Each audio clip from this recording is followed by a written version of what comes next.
அஸ்ஸலாமு அலைக்கும் வரஹ்மத்துல்லாஹி வபரகாத்துஹு. நம்ம லைஃப்ல ப்ராப்ளம் வரும்போது எல்லோரும் நமக்கு சொல்ற ஒரே வார்த்தை சபர், அதாவது பொறுமையா இருன்னு எல்லோரும் சொல்லுவாங்க. நம்மளும் அதை கேட்டுட்டு சரின்னு சொல்லி எதுவுமே செய்யாம அமைதியா உட்கார்ந்துட்டு இருப்போம். ஆனா சபருங்கிறது சும்மாவே இருக்கிறதுன்னு நம்மள நிறைய பேர் தப்பா புரிஞ்சுக்கிட்டு இருக்கோம். பொறுமைனா நம்ம கோலை நம்மளால அச்சீவ் பண்ண முடியாம அதுல நம்ம தோத்து போய் உட்கார்ந்துட்டு அழுகிறது இல்ல. பல நபிகளோட ஸ்டோரிஸ் எடுத்துக்கோங்க. அவங்க என்னதான் ஒரு காலகட்டத்துல தோத்து போயிருந்தாலும் அவங்க சும்மாவே இருந்திருக்க மாட்டாங்க. சபரு நம்ம கையில எதுவும் இல்லைனாலும் அல்லாவோட டைமிங் மேல நம்பிக்கையை வச்சு நம்ம இருக்கிற கரண்ட் பொசிஷன்ல இருந்து நகராம இருக்கிறது தான், அதாவது நம்ம ஈமான்ல ஸ்டேபிளா இருக்கிறது. உதாரணத்துக்கு நபி நூஹ் அலைஹிஸ்ஸலாமோட வாழ்க்கையை எடுத்துக்கோங்க. மக்கள் அவரை கேலி கிண்டல் செஞ்சாங்க. எதுக்கு? அவர் கப்பல் கட்டினதுக்கு. ஆனா அவர் அதெல்லாம் கண்டுக்கல. அவர் அந்த கப்பலை கட்டிட்டே இருந்தார். அதே மாதிரிதான் நபி யாக்கூப் அலைஹிஸ்ஸலாமோட வாழ்க்கையை எடுத்து பாருங்க. அவரோட மகன் யூசுப் அலைஹிஸ்ஸலாம் காணாம போனப்போவும் அவருக்கு கண்ணு தெரியாம போனப்போவும் அவர் சொன்னது, என் கவலையும் என் வருத்தத்தையும் அல்லாஹ் கிட்ட மட்டும் தான் சொல்வேன்னு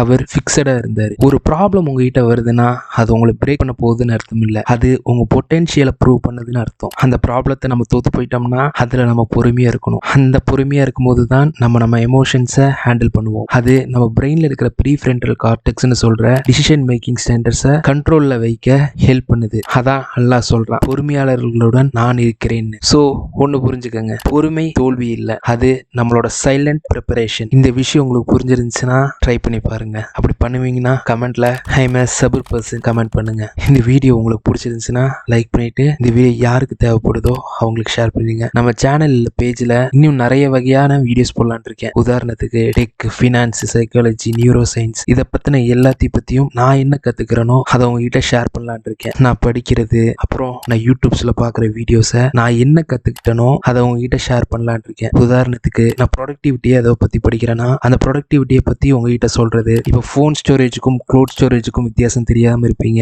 ஃபினான்ஸில் நான் படிக்கிறேன்னா மணியை எப்படி ஹேண்டில் பண்ணுறதை நான் படித்தேன்னா அதை பற்றி உங்கள்கிட்ட சொல்லித்தரது. சிம்பிளாக சொல்ல போனோம்னா நான் என்ன கற்றுக்கிறேனோ அதை உங்களுக்கு டீச் பண்ணலான்ட்டு இருக்கேன். உங்களுக்கு அப்படி வேணும்னா கமெண்ட்டில் ஒரு தம்ஸ் அப் சைன் மட்டும் போடுங்க. அதை நான் புரிஞ்சுக்கிட்டு இந்த சேனலில் இல்லை இந்த பேஜில் வீடியோஸ் போட ட்ரை பண்ணுறேன். எல்லாரும் துவா பண்ணுங்கள், எனக்காகவும் உங்களுக்காக வேண்டியும் நம்ம சப்ஸ்கிரைபர்ஸ் எல்லாத்துக்கும் வேண்டியும். இன்ஷா அல்லாஹ் உங்கள் எல்லாரையும் அடுத்த ஒரு நல்ல வீடியோவில் மீட் பண்ணுறேன். அஸ்ஸலாமு அலைக்கும் வரஹ்மத்துல்லாஹி வபரகாத்துஹு.